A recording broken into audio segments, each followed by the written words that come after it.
The draft में आज हम एक सुपर समुद्री प्रोजेक्ट की बात करने वाले हैं, जिससे हम चीन, सिंगापुर और अमेरिका जैसे देशों की लीग में खड़े हो जाएंगे।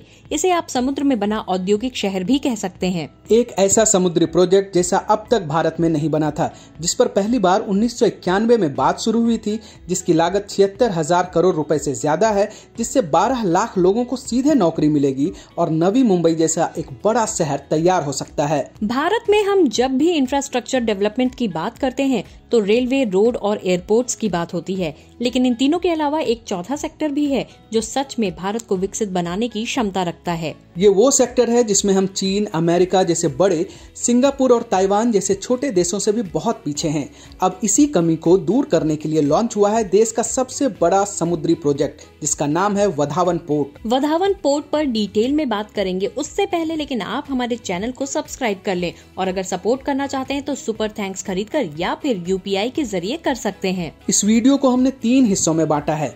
पहले हिस्से में किसी देश के निर्यात को बढ़ाने में पोर्ट का कितना बड़ा रोल होता है, ये बताएंगे। दूसरे हिस्से में वधावन पोर्ट कैसे बनेगा, कितना खर्च आएगा, इसकी क्या खासियत है, इसका डिटेल होगा। और तीसरे हिस्से में हम बताएंगे कि वधावन पोर्ट कैसे भारत के लिए गेम चेंजर बनेगा। वीडियो शुरू करें उससे पहले एक लाइन में ये समझ लीजिए कि पोर्ट्स होते क्या हैं और इसकी इम्पोर्टेंस क्या है। समुद्र के किनारे का वो बड़ा स्टेशन जहां पानी के बड़े बड़े जहाजों के जरिए दुनिया के अलग अलग देशों में सामान भेजा और मंगाया जाता है, यानी आयात निर्यात किया जाता है, वो जगह पोर्ट कहलाती है। ऐसा कहा जाता है कि जिस देश के पास बेहतर पोर्ट होते हैं वो आयात निर्यात में बाजी मार जाता है।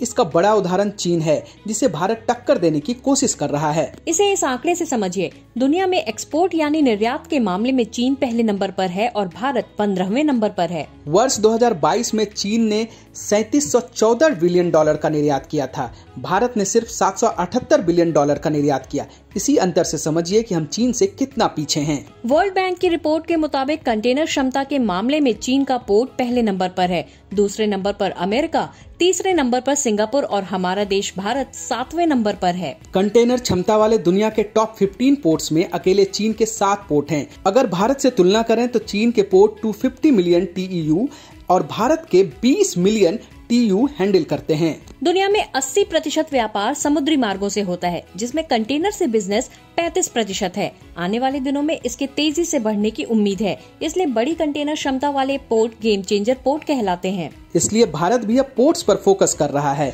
और एक ऐसा पोर्ट बनाने वाला है जिससे हमारा देश भी दुनिया के टॉप पोर्ट्स वाले देशों में शामिल हो जाएगा और इसका नाम है वधावन पोर्ट। अब समझिए कि वधावन पोर्ट कैसे बनेगा, कितना खर्च आएगा। भारत का ये मेगा पोर्ट महाराष्ट्र के पालघर के वधावन में बनाया जाएगा, जो हर मौसम में इस्तेमाल हो पाएगा। भारत में अभी जितने पोर्ट मौजूद हैं, उनमें से इस पोर्ट की कंटेनर कैपेसिटी सबसे ज्यादा होने वाली है। इस पोर्ट की सालाना क्षमता करीब 298 मिलियन टन और 23.2 मिलियन TEU की कंटेनर हैंडलिंग क्षमता शामिल है, जो देश में सबसे ज्यादा है। समुद्री तट से 6 किलोमीटर दूर बनाया जा रहा ये पोर्ट समंदर में 1448 हेक्टेयर में फैला होगा। इस पोर्ट में 9 कंटेनर टर्मिनल होंगे, हर टर्मिनल की लंबाई 1000 मीटर होगी। इस पोर्ट में 4 multipurpose berth, 4 liquid bulk berth, 1 RO berth, small craft, coast guard berth और रेल टर्मिनल शामिल हैं। इस पोर्ट का निर्माण 2 चरणों में किया जाएगा। पहला चरण 2029 तक पूरा होगा और दूसरा चरण 2034 तक पूरा होगा, यानी 10 वर्षों में इस पोर्ट का निर्माण कार्य पूरा कर लिया जाएगा। आमतौर पर पोर्ट समंदर के किनारे होता है, लेकिन ये पोर्ट समंदर में तट से 6 किलोमीटर दूर बनाया जा रहा है, जिससे 20 मीटर की नेचुरल गहराई मिले। पोर्ट के समंदर में बनने के कारण इसके लिए जमीन अधिग्रहण की जरूरत नहीं है, इसलिए जमीन अधिग्रहण में लगने वाला समय भी बच जाएगा।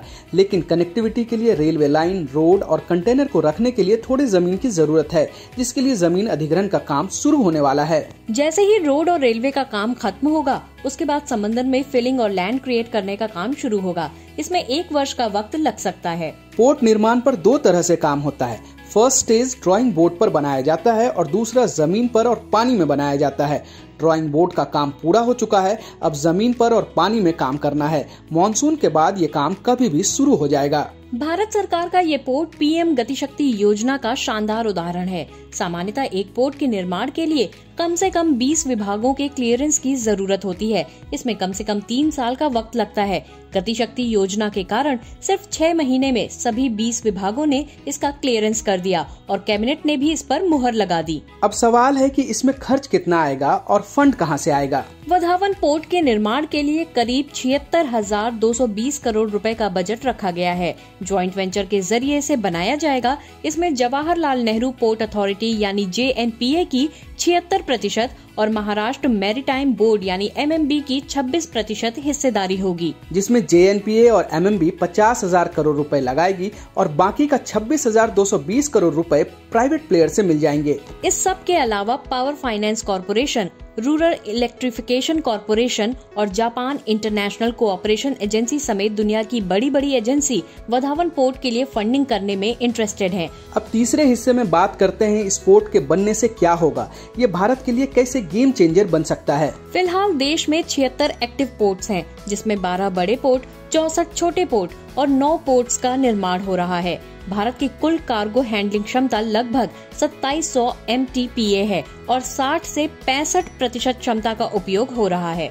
देश के 2 सबसे बड़े पोर्ट JNPT और मुंद्रा हैं, जिसमें JNPT की क्षमता 6.4 मिलियन TEU है और मुंद्रा पोर्ट की क्षमता 7.4 मिलियन TEU हैंडलिंग की है। यही दोनों मिलकर आधे से ज्यादा कंटेनर बिजनेस को हैंडल करते हैं। ये दोनों पोर्ट अगले 5 वर्षों में अपनी फुल कैपेसिटी में आ जाएंगे। फिर भारत के लिए आयात निर्यात में परेशानी शुरू हो जाएगी। इसी पर फोकस करते हुए वधावन पोर्ट का कॉन्सेप्ट तैयार किया गया है। समुद्र की 20 मीटर की नेचुरल गहराई भारत के लिए वरदान की तरह है। दरअसल किसी बड़े जहाज के पोर्ट पर आने के लिए कम से कम 12 से 20 मीटर की गहराई जरूरी होती है।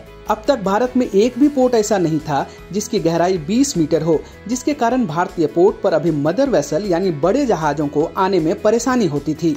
समुद्र में 25% माल मदर वेसल से आते हैं। इन जहाजों से आने वाले सामान को पहले कोलंबो या सिंगापुर जैसे पोर्ट्स पर उतारा जाता है, वहां से फिर छोटे जहाज के जरिए उन सामानों को भारत लाया जाता है। इससे हमारी लागत करीब 10,000 रुपए प्रति कंटेनर बढ़ जाती है। जब वधावन पोर्ट बन जाएगा तो यह लागत सीधे बच जाएगी। आयात निर्यात दोनों कामों में ये लागू होगा। इससे भारतीय इकोनॉमी को बहुत फायदा होगा। इस पोर्ट से सिर्फ आर्थिक गतिविधि को बढ़ावा नहीं मिलेगा, बल्कि करीब 12 लाख लोगों को इससे सीधा रोजगार मिलेगा। इसके अलावा real estate, hotel, warehouse business के बढ़ने के कारण भी नौकरी में इजाफा होगा। किसी पोर्ट के निर्माण में कनेक्टिविटी का बड़ा रोल होता है, क्योंकि समंदर में सामान को उतारने के बाद उसे देश के अलग अलग हिस्सों में पहुंचाना होता है। इसलिए इसके निर्माण में कनेक्टिविटी का भी ध्यान रखा गया है। वधावन से सिर्फ 12 किलोमीटर की दूरी पर WDFC यानी वेस्टर्न डेडिकेटेड फ्रेट कॉरिडोर है। नेशनल हाईवे से इसकी दूरी सिर्फ 35 किलोमीटर है और मुंबई बड़ौदा एक्सप्रेसवे से सिर्फ 22 किलोमीटर। इन जगहों को कनेक्ट करने के लिए रेल मंत्रालय 1,765 करोड़ रुपए और सड़क संपर्क के लिए सड़क परिवहन मंत्रालय 2,881 करोड़ रुपए का निवेश करेंगे। महाराष्ट्र सरकार इलेक्ट्रिसिटी के लिए 300 करोड़ रुपए के करीब का निवेश करेगी। आपको याद होगा, भारत ने America, UAE, European union, France समेत दुनिया के कुछ देशों के साथ मिलकर India middle east European economic corridor बनाने की प्लानिंग की थी। ये पोर्ट उसी का हिस्सा माना जा रहा है। इससे वधावन पोर्ट के अरब सागर में एक हब पोर्ट के रूप में उभरने की उम्मीद भी है।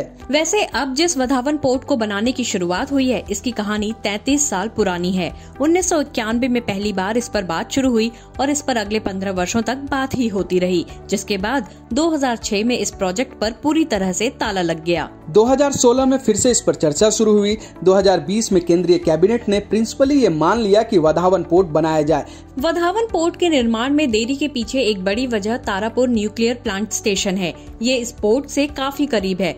तारापुर न्यूक्लियर प्लांट को होने वाले खतरे को देखते हुए इसकी मंजूरी में सबसे ज्यादा समय लगा। हालांकि कई राउंड्स की डिटेल डिस्कशन के बाद इसे न्यूक्लियर डिवीजन ने भी मंजूरी दे दी। अब जब इसका निर्माण शुरू होने वाला है तो उसमें 2 सबसे बड़ी चुनौती आने वाली है।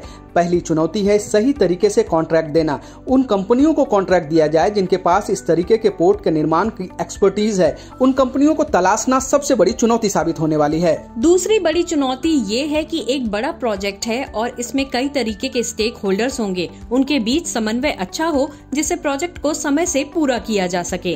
खैर 33 वर्षों के बाद ही सही वधावन पोर्ट का काम शुरू हो रहा है। 298 टन प्रतिवर्ष की क्षमता वाला वधावन पोर्ट भारत का सबसे बड़ा पोर्ट होगा और भारत के आयात निर्यात में गेम चेंजर साबित होगा। हम उम्मीद करते हैं कि आपको ये वीडियो अच्छा लगा होगा। अगर वीडियो अच्छा लगा तो लाइक करें, कमेंट करें और शेयर जरूर करें। अगर आपने अब तक हमारे चैनल को सब्सक्राइब नहीं किया है तो जरूर कर लीजिए।